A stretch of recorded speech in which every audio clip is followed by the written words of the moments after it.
The moment the authorities burst through her apartment skylight, voices amplified through metal helmets and shock sticks raised, something inside her simply shut down. She didn't fight. She didn't plead. She didn't run. She just watched. She watched her paints spill across the floor. Watched one of them crush her unfinished canvas under a boot like it was a leftover lunch wrapper. Watched her personal server, her digital memories, her archive of commissions, decades of work, torn from the wall and bagged as evidence. That was 117 days ago. Now, the world was gray metal and recycled air. Now, Marin lived in cell 28B of the Verdantia Penal Colony, a sprawling detention center orbiting a frozen moon in the outer rim of the Kishin sector. Its architecture was as bland and soulless as its name. Clean halls, smooth surveillance eyes, reinforced silence. And yet, amid that sterile monotony, something had survived. Something she hadn't expected. Color. Not literal color, no. There were no paints here. Not unless you counted chalk dust stolen from the courtyard exercise yard. But Marin made it work. With charcoal from burnt nutrient packets and powder ground from mineral rocks she scraped from the walls during showers, she painted. Not with brushes. With her hands. With fingers that once danced on digital tablets, now blistered and raw. Every inch of her cell walls was slowly coming alive. It had begun as memory, home, a storm on the sea cliffs of Elira, her son as a baby wrapped in a green wool blanket. Then came abstraction. Emotions. Shame as a burst of black ringed with gold. Hope in fractured shards of violet. Fury in a spiral of blood rust red. Now, a phoenix. The latest edition. A creature born of fire and ruin. Like her, it seemed out of place in this cold cage. Art therapy, said a voice behind her. She didn't turn. She didn't have to. Rennick Vale. The only prison officer who used a voice instead of a baton. Prison survival, she said, not looking up. If I don't draw, I vanish. There was a long pause. Then, the familiar hiss of the cell door sliding shut. I got word, Rennick said. Your trial's been postponed. Again. She sighed and sat back, wiping gray dust from her fingertips onto her pants. That's the fourth time. Fifth, actually. You're trending. She snorted. Yeah. Prison sheiks in this season. Silence stretched again.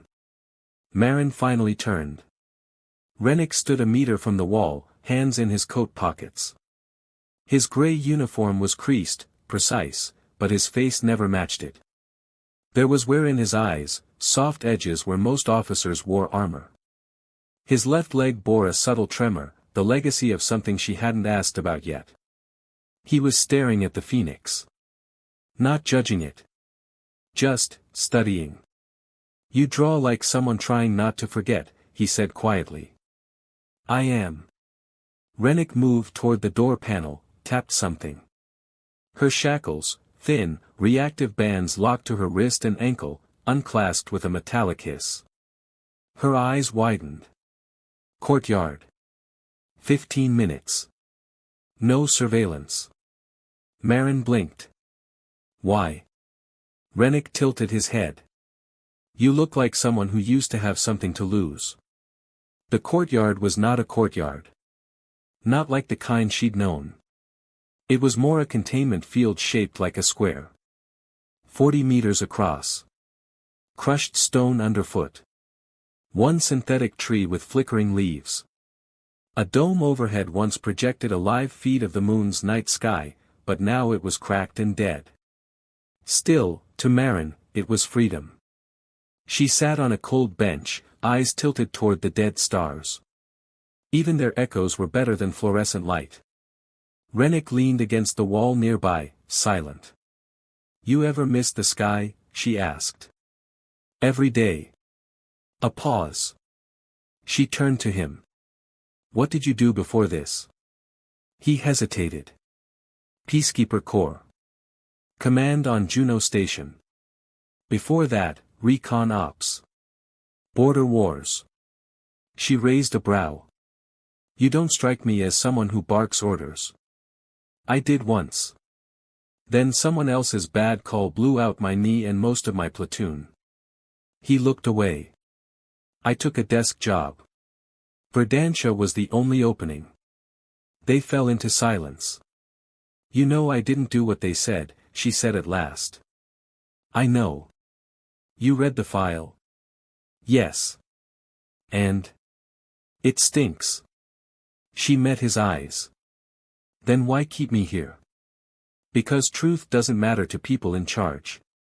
Paper trails do. His voice was colder now. Your arrest cleaned up a scandal. Made some rich men look clean. You're the sponge. Marin laughed bitterly. Great. I'm an accessory. He glanced around, then reached into his coat. A folded square of paper, illegal in Verdantia, slid onto the bench between them. She unfolded it slowly. It was a sketch. Charcoal. A planet, half lit, half in shadow. One word in block letters, verdant. Her breath caught. That was Kale's word. Her son's. A code only the two of them used in their early art games. A made-up color that meant hope. The color of beginning, Kale used to say, grinning as he scribbled green spirals over her sketchbooks. Her throat tightened. Where did you get this? It was dropped on the maintenance logs. Somebody hacked the system. Stealth signature was masked, but they wanted you to see this. Her hands trembled. He's alive. Rennick didn't answer. Marin folded the paper again, reverently. Something had changed. Not just the knowledge, but the fire behind it. That night, Marin sat on her cot, hands in her lap. The mural of the phoenix loomed above, unfinished. The word verdant pulsed in her mind. It wasn't just a message.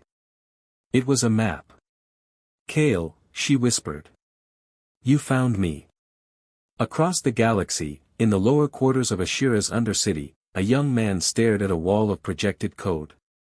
Blue light reflected off his skin, highlighting the sharp curve of his cheekbones and the shadow under his eyes.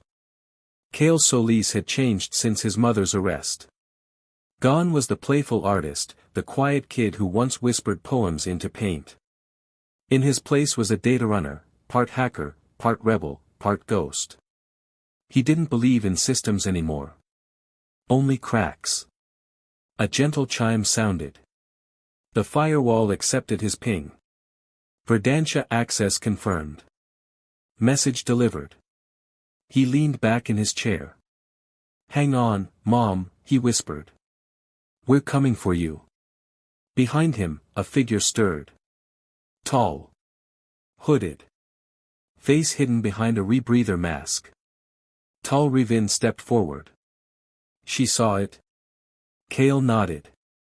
She'll know it's me. Tal said nothing. But his eyes flicked to the edge of the screen. There was movement there. Surveillance drones shifting toward their quadrant. We'll need to move, he said. They're watching the feeds. Kale stood, brushing dust from his coat. I've waited long enough. Let's bring her home. Back on Verdantia, Marin stared at the wall. A question swam through her. If you could escape, would you? Not just physically. Would she escape who she'd been?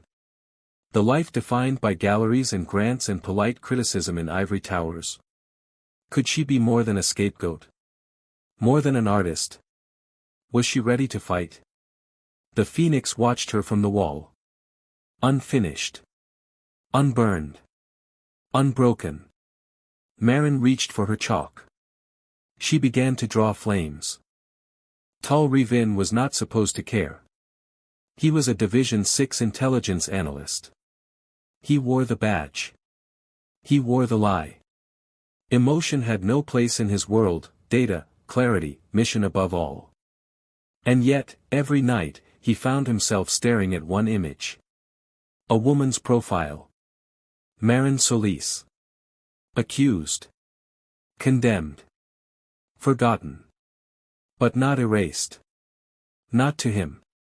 He first saw her in a trial feed flagged by mistake. She wasn't pleading. She wasn't sobbing. She stood there, straight-backed, eyes calm as the galaxy burned her name. There was something about that calm, like she'd already made peace with being buried. Something in him shifted. Now, 6 months later, he sat beneath a rusted arch in Ashira's undercity, surrounded by cables, flickering lights, and the dull throb of generators. His intel reports were useless now.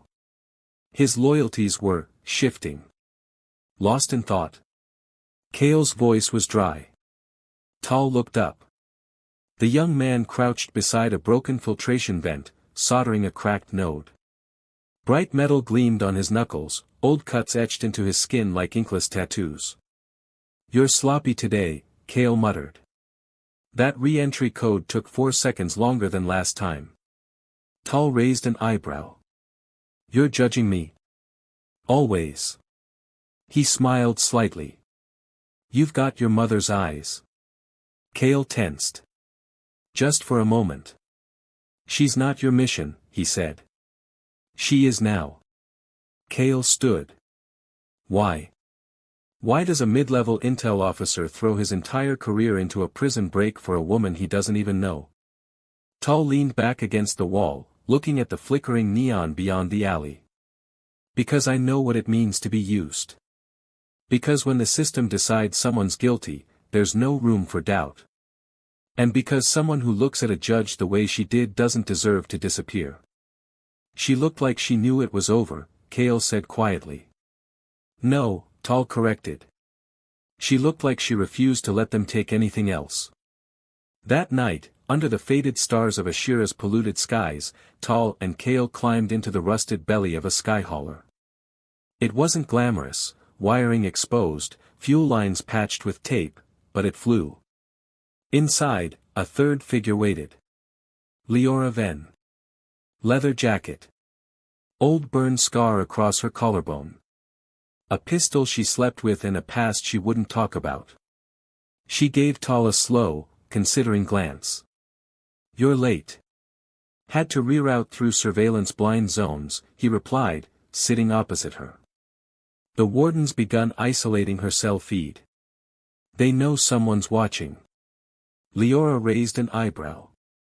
"So we're running out of time." Kale slid into the seat beside her. "We've got the map of the facility. Weak points. Evac plans. But we need a ghost code." "I have one," Tal said. Both turned toward him. "You've been holding out," Leora accused. "I needed to be sure this wasn't suicide." "And now?" Kale asked. Tal met his eyes. "Now, I'm sure it is. But she's worth the risk." Leora smirked, but something shifted in her expression. "What was she like?" she asked. "Before the trial." Kale smiled faintly. "She was always painting. Always humming. Our apartment was a jungle of canvases and sunlight. She never taught me to fight. She taught me to notice." Leora's voice softened. "You ever wonder what kind of woman you have to be to raise a kid like you? I used to think she was too kind for the world. Now I know the world just didn't deserve her." Tal closed his eyes briefly. He didn't believe in redemption. But Marin Solis made him want to. The next day, they infiltrated the Verdantia supply grid. It took 29 hours of deep access routing and 2 close calls with orbital patrols. But when Tal plugged the drive into a data node under a power station in Quadrant 6, the system opened like a flower. Security overrides. Warden rotations. Sensor schedules. Everything. And something else. Voice logs. He pulled them up, expecting cruelty. Interrogation. Maybe even confessions. Instead, he found conversation. Voice log 477-A. Marin Solis, You know, you ask a lot of questions for someone in charge of silence. Rennick Vale, you answer a lot for someone who says she's done with people. Marin, I used to teach kids to draw. It's hard to stop explaining things. Rennick, I used to give orders. It's hard to stop wanting people to follow. Tal sat back. Rennick. The warden. He wasn't just watching her. He was listening. There was something between them, a kind of aching empathy Tal recognized all too well. That quiet pull between two broken people who hadn't yet decided if trust was worth the price. He downloaded every log. Because if they were going to break her out, Rennick Vale was either going to be their greatest asset or their last obstacle. The plan was simple in theory, impossible in practice. Phase 1, disable the orbital relay network. Phase 2, insert via supply corridor Bravo 5 during power shift change. Phase 3, breach Marin's cell during low guard rotation. Phase 4, get the hell out. They had 2 hours. 1 ex-smuggler. 1 ex-intelligence officer. 1 son with too much anger and too little fear. And a target who had no idea they were coming. Inside Verdantia, Marin felt it again. The shift. The surveillance eyes blinked twice, then stopped moving. The air thinned. Her shackles clicked open unprompted. She stood, cautiously. Something wasn't right. Then the door opened. And Rennick Vale stood there, hand on the hilt of a sidearm, but not pointing it. Walk with me, he said. She followed. Down Corridor D, past empty guard stations. Past screens displaying, system maintenance. You're helping me escape, she said. He didn't answer. Just kept walking. Why now? Rennick stopped by a side panel and keyed in a command. A door hissed open, one not on any blueprints she knew. I listened to everything you said, he replied, quietly. And realized. I didn't want to be on the side that silenced people like you. The hidden corridor opened into a transport bay. A hover hauler sat idle, its lights blinking. Marin stepped forward, heart racing. That's when the alarms went off. Breach detected. Level 6. Containment compromised. A voice crackled overhead. This is command, initiate lockdown sequence Gamma 4. Do not let the prisoner escape. Marin turned. You were stalling. Rennick pulled his weapon, but aimed it at the approaching guards. No. I was deciding. He fired a pulse shot, non-lethal, precise. 2 guards dropped. He turned to her. Do you trust me? Absolutely not, Marin snapped. Good. That means you're still sane. He shoved her toward the hauler. Now go. They sprinted as more guards flooded in.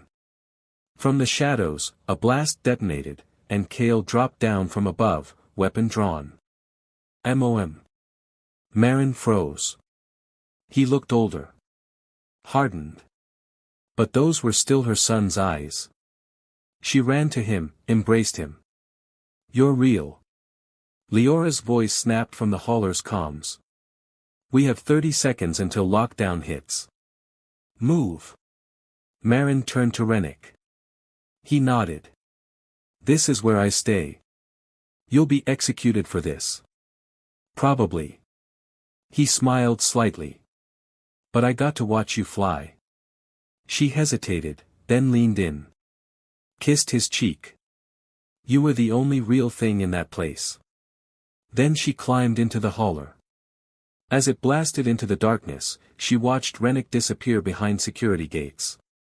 They didn't speak for minutes. Just the silence of hyperspace, and the hum of stolen freedom. Kale sat across from her, eyes shining. I thought I lost you. You found me, she whispered. Verdant. Tal approached from the pilot's corridor. Marin looked up at him. Who are you? His answer was soft. Someone who stopped believing in justice. Until I saw what it looked like. She reached for his hand. Their fingers brushed. And something passed between them. Not a promise. Not yet. But the beginning of one. Leora Venn had once believed she was untouchable. Before the fall, before the trial, before the guilt settled in her spine like rust. She had flown through imperial checkpoints with forged tags. Danced on asteroid belts lit by stolen neon. Outwitted mercs, outgunned syndicates, and double-crossed buyers who never saw her coming. But there was one thing she couldn't outrun. Marin Solis. And the truth. They drifted between stars now, silent, cloaked, running on half-power. The ship was a retrofitted salvage cruiser, the Hollow Dawn, its hull welded together from 3 different classes. Every panel groaned with age and bad decisions. But it was home. For now. Leora stood in the cockpit, staring at the glimmering dust of a nearby nebula. Her hand rested on the controls, but her mind was elsewhere. The voice behind her was low, careful. You haven't looked me in the eye since we left Verdantia. Tal Revin. She didn't turn. That's because you already know what I'm thinking. I'd rather hear it anyway. She exhaled. I'm the reason she was arrested. The admission wasn't new. Not to him. He had suspected for weeks. But the confirmation still landed like a blow. How? He asked softly. Leora finally turned. Her eyes were dark, rimmed with sleeplessness. I was running a deal. Corporate job. High-risk data lift from a comms hub outside Arrows Prime. The files I stole, I didn't know they'd used Marin's servers as a drop relay. You used her as a blind target. She had no idea. Her voice cracked. I was gone before the trail cooled. She took the hit. I didn't find out until 2 weeks later. By then, it was too late. Why didn't you come forward? Leora looked away. Because I'm a coward. Tal studied her. No, he said. You're something worse. Her jaw tensed. You're someone who knows exactly what she is, he finished. And keeps moving anyway. She let the words sting. She didn't deny them. Below deck, Marin was awake. She hadn't slept well since escaping Verdantia. Her body had healed faster than her mind. But she couldn't stop thinking of Rennick, or the look in his eyes when the doors sealed shut. She couldn't stop remembering the cold weight of the prison, or the surprise in Kale's voice when he first hugged her.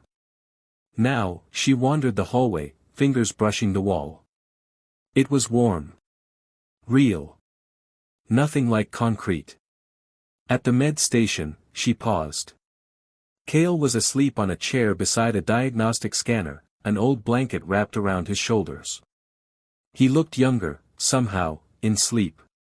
Marin leaned over and kissed his forehead. I'm sorry, she whispered. Back in the cockpit, Tal broke the silence. You're going to tell her. Leora blinked. What? You owe her the truth. She won't forgive me. She doesn't have to. But if you keep lying, she'll never trust you. Leora's fingers tightened on the railing. You still believe in people, don't you? She asked. No, Tal said. I believe in consequences. Then he turned and walked away, leaving her alone with the stars. The next day, the ship dropped out of hyperspace near a debris field. Old war wreckage drifted between fractured moons. Signal ghosts flickered on the radar. This was the place, Grid Point 7K, an old relay cache Kale had traced from the stolen Verdantia codes. It's here, he muttered. The archive. If I'm right, it'll have the evidence that clears Mom's name. Or it'll be a trap, Tal added. Marin stood behind them. I've walked into worse. They suited up, Marin, Kale, and Leora. Tal stayed behind to monitor from the bridge, his voice sharp in their earcoms. Stay tight. Radiation spikes in the far side. Watch for unstable drift. They jetted across the void toward the derelict structure, an old mining hub reconfigured into a data cache during the last war. Its bulk floated like a corpse between twin moons, its solar sails limp and scarred. Inside, the air was stale. Gravity unreliable. They pushed forward through cracked corridors and flickering lights. Kale stopped at a sealed vault. It's here. Leora crouched beside him, popping open a manual override panel. Sparks flew. I've got about 90 seconds before this bypass cooks the board, she said. When the door opens, move. Marin placed a hand on her shoulder. Thank you. Leora paused.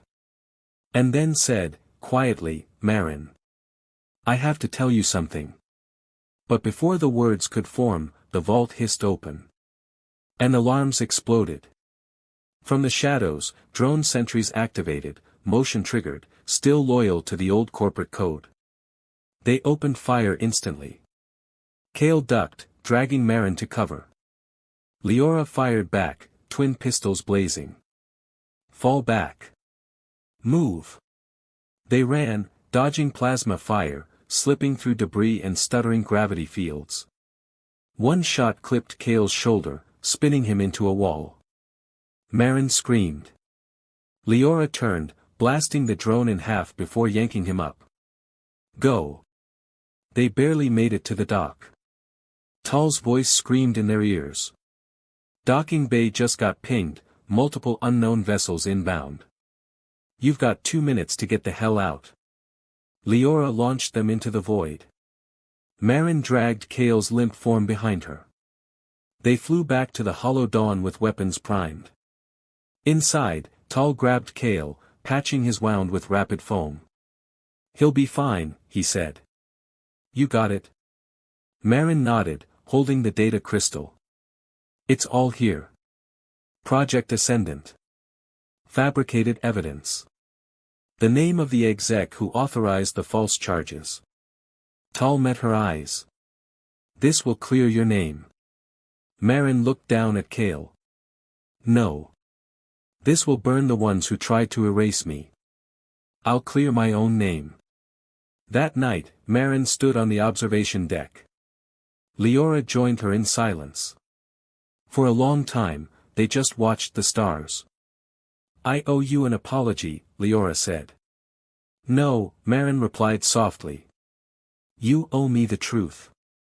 Leora exhaled. I used your servers. I didn't know you'd be blamed. I didn't stop it when I found out. Marin was quiet. Leora waited for rage. For tears. For the shattering of whatever tentative trust they'd built. Instead, Marin said, you didn't pull the trigger. But you lit the match. Leora nodded. I'll make it right. No, Marin said. You'll do better. Then she walked away, leaving Leora in the hush of starlight. In the cockpit, Tal sat at the comms panel, uploading the archive to a rebel channel. The broadcast would go live in 12 hours. The galaxy would see the truth. He didn't look up when Marin entered. You should rest, he said. I will. She sat beside him.